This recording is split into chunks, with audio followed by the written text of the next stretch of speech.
So recently, a veteran cinematographer reached out to me with a story about how he and his whole crew walked off a big budget set, all because a 22-year-old TikTok influencer with no real experience got hired to direct a shoot based on their massive following, not their filmmaking skills. So naturally, when the shoot fell apart, everyone started to blame Gen Z for ruining the film industry. Gen Z consumers. The Gen Z. The average Gen Zer says, as you heard, Gen Z. But don't worry, this isn't some old man yells at the clouds kind of video. "Oh, he's laughing now!" Because while it is true that some newcomers are making critical mistakes, others are pushing the boundaries of filmmaking in ways that the old guard never could. So in this video, we're breaking down the real cause of generational tensions on set and showing you how to avoid the same pitfalls yourself, no matter what age you are.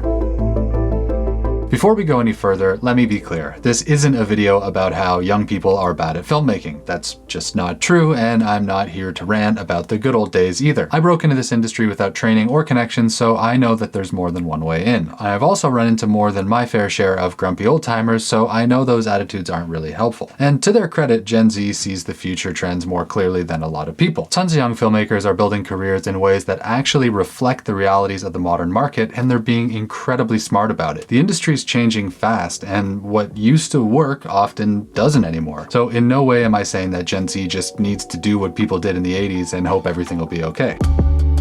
But after hearing my friend vent about taking orders from a social media influencer who clearly didn't know how to lead a team, I also think it's important to recognize that not everything from the past is useless either. Some old school principles still matter, and if you ignore them, you're only making things harder for yourself. So let's dive in with the first reality that people don't seem to want to hear these days: you can't shortcut experience. Honestly, this is something I see a lot of filmmakers struggling with, especially younger ones, and it's not because they're lazy, it's just that the internet has changed the media game across the board, and all the traditional markers of success are different. It used to be that you had to go through a ton of gatekeepers and network executives to try and get anything made, because if your work didn't get on TV or on the big screen, pretty much no one would see it. Thanks to the internet though, that's no longer true. And when your short film racks up 1 million views online, it feels like a sign that you're on top of the filmmaking world. But the truth is that going viral and working on a collaborative production are two totally different skill sets. And one of the biggest mistakes I see is confusing internet success with industry credibility. Just because you made a viral short on TikTok or got a Vimeo staff pick doesn't mean you're ready to direct a Netflix series. That's not a knock on social media creators. Some of them are doing really impressive work. But online platforms and professional sets are two totally different ecosystems. Going viral isn't a bad thing. If you do it right, it might even get you in the room for some really cool meetings. It might even get you really cool jobs. But it won't help once you're actually on set with a 10 or 20 or 100 person crew looking at you for answers. That takes leadership and a deep technical understanding, plus experience under pressure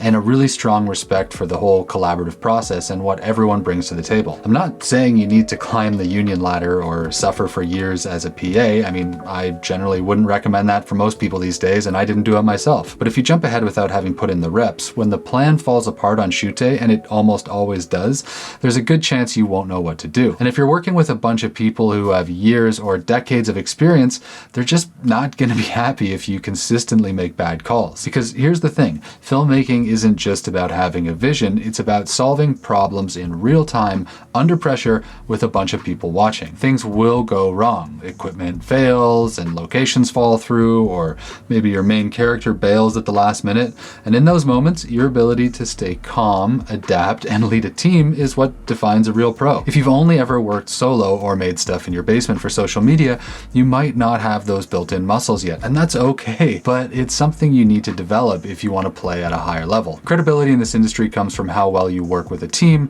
not just how many views you get. And if you want to make world-class work, you absolutely need other people. I also know that most new filmmakers aren't trying to be lone wolves. They've just never had the opportunity to try something bigger. Because most of the time when you're starting out, especially in the online world, you have to do everything yourself. You shoot, you edit, you do the sound and the color grade because there's just no one else around. And honestly, that can be a good thing. It forces you to learn fast and to be resourceful. I started that way too, actually. For years, I did all the parts myself, and even now as a cinematographer, I still know how to edit, and I can do a decent color grade if you put a gun to my head. But every time I start to think that maybe I can do it all, I'll hand off my footage to a professional editor, and when it comes back, I'm reminded that there's levels to the game. Like, I'm constantly blown away by what they do with it. They'll find these emotional rhythms I didn't didn't see, or they'll do weird things with the pacing that I never would have thought of, or I don't know, use shots in surprising places that just make the whole story better. That's not just technical skill, that's creative collaboration. And whenever I collaborate, I always get better results. And that's the real point here. Yes, being self-sufficient is a great foundation, and you probably won't have a choice in the beginning. But if you want to grow beyond that, like if you want to make things at a higher professional level,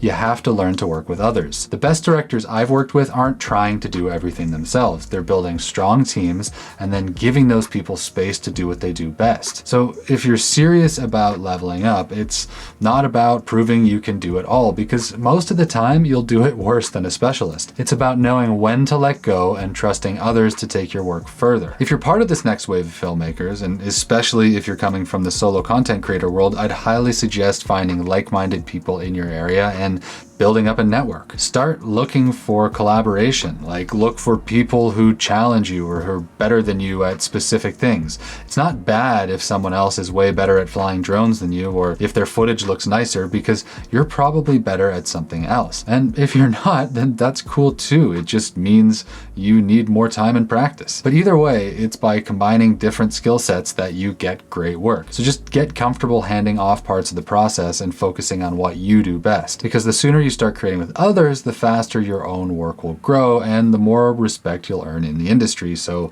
those crusty old vets stop working against you and start working with you. If you're interested in hearing more about how I started building a network, I actually wrote a 70-page ebook about the people and the advice that helped me most along the way. It's totally free and full of real-world stories, so I'll just drop a link below somewhere if you want to check that out. Because once you start working with other people, another thing becomes painfully clear. Your soft skills matter just as much as your technical ones. A lot of younger filmmakers, and honestly I was probably the same way, they think that the technical knowledge is the only thing that matters. Like if you can shoot beautifully or do crazy things in Resolve, the work should speak for itself, right? But in the real world, especially on pay jobs, that's just not how it works. Once you're on set, talent is only a part of the equation. An important part for sure, but talent is sort of expected beyond a certain level. What really makes people want to hire you again are the soft skills. Like, do you show up on time? Are you calm under pressure? Do you interact with the cast or the main characters in your doc? Can you take notes without getting defensive? Can you read the room when things get tense and help diffuse it instead of making it worse? This is where I see some Gen Z filmmakers slipping up. Not because they don't care or because they're not mature enough, but because this stuff just isn't emphasized enough in the age of YouTube University, where gear and technical tutorials dominate. And it makes sense. When your early experience is mostly self-driven content creation, it's easy to assume your work alone will carry you. But like we just said, professional filmmaking is a team sport. Your ability to collaborate and to take direction and maintain good energy on set often matters more than how technically brilliant you are. I've seen incredibly talented people get passed over because they were just hard to work with or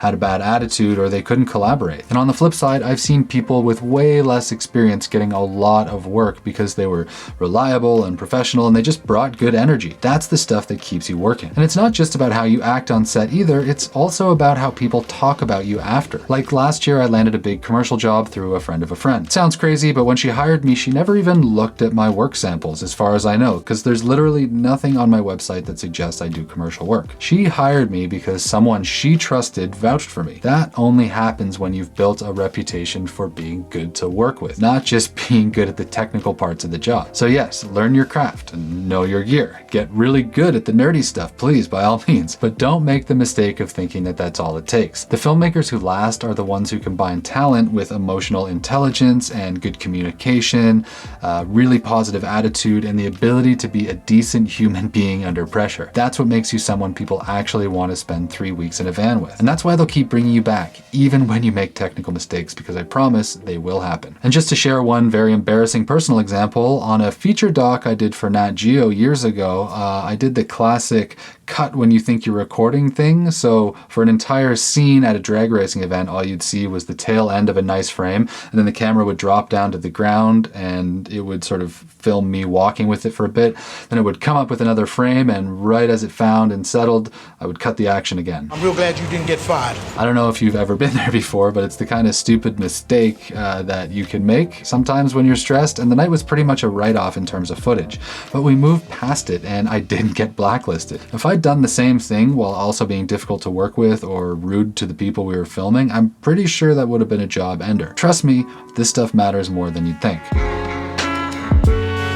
And that ties into something even bigger. Your career and reputation as a filmmaker isn't just built on the projects you've shot. It's built on everything you've lived through too. A lot of young filmmakers get so locked in on the goal of making it and getting noticed and building a body of work that they forget to actually live. I once talked to someone on a consultation call who was afraid to take a 2-week vacation because they thought stepping away would kill their momentum. But the truth is, great art doesn't come from non-stop hustle alone, though that's for sure an essential part of creative success these days. No, it's all about telling stories about the world through the filter of your lived experience. The best filmmakers and writers and artists I know in general have lived through real things that have shaped them and how they make their art. Famous people too, like Hemingway went to war and Werner Herzog walked across Europe. Lee Miller spent years in Europe's fashion industry before she started shooting war pictures. These weren't just technicians, they were people who had done things and knew things about the world and then brought that perspective into their work. For me, tree planting in the Canadian bush taught me how to handle physical challenges and mental burnout. And backpacking taught me how to be comfortable in other cultures and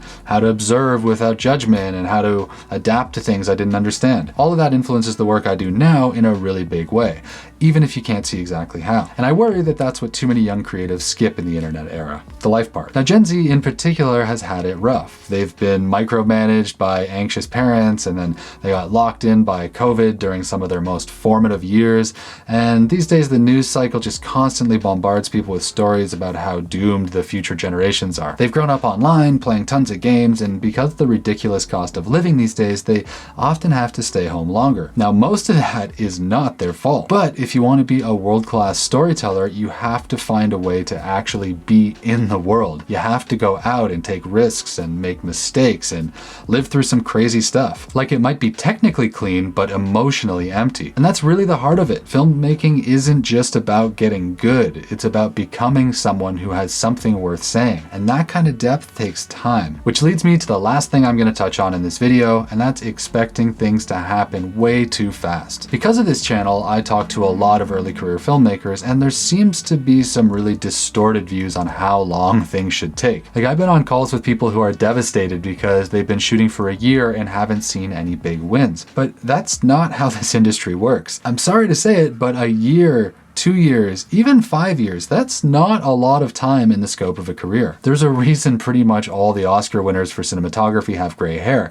It's because this stuff takes time. Most of the working filmmakers I know have spent years or decades even getting where they are. The road is long and non-linear and filled with slumps where it feels like you're never gonna work again. But that's just how it goes. Look, I get it. We get excited about the idea of making movies and we want to get there fast. When you're just starting out, you'll be like scrolling through Instagram or YouTube and you'll see people your age getting deals and shooting commercials or blowing up for whatever other reason. But that's not real for most people. It ignores the years and years of grinding that an actual career needs. The truth is, people who make it in this industry aren't always the most naturally talented. They're the ones who stick around. They're the ones who stay consistent and stay engaged and keep showing up even when it feels like nothing's working. I've had stretches where I never thought I'd work again. The projects fell through and clients disappeared and all my momentum dried up. But every time, something eventually came around, but only because I didn't quit. Now, it's not glamorous and it would be a lot cooler if I got everything I wanted right away, but